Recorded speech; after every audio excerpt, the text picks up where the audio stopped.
Hello everyone, welcome to my channel, Cook with Mrs. Umami. In this video, I'm going to make Balti Chicken.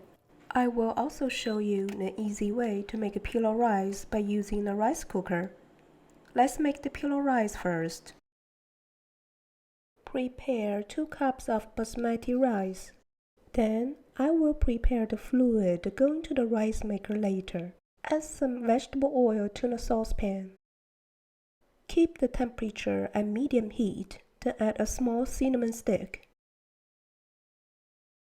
1 bay leaf, 3 whole cardamoms,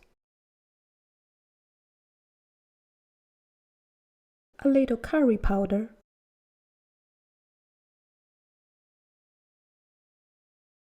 turmeric powder, some cumin seeds, a little salt. I used the same cup to measure the rice and add 2½ cups of water to the pan. Bring to boil, then transfer the fluid to the rice cooker.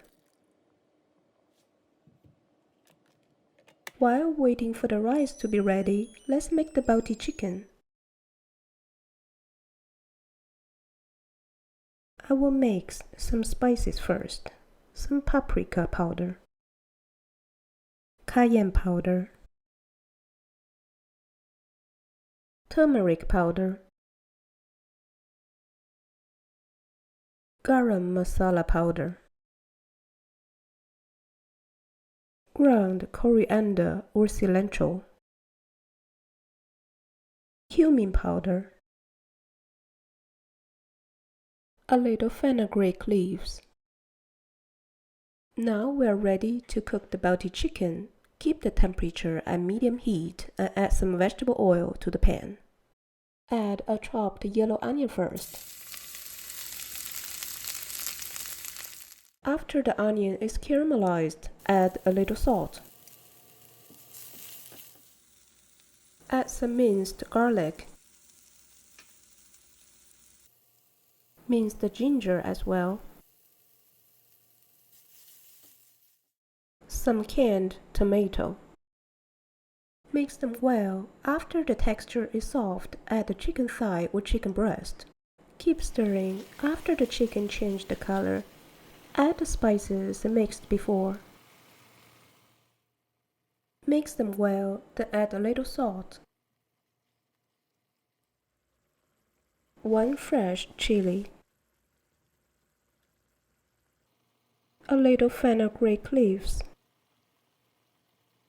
some fresh coriander or cilantro. This is my homemade chicken broth, or you can add any market brand unsalted chicken broth. Then cover the pan and keep simmering for at least 20 minutes.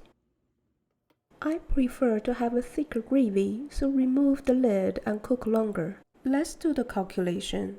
This is the price list of all my ingredients. So this combo for 2 persons cost me less than $7. I'm going to enjoy my Balti chicken with pilau rice. Thanks for watching my video.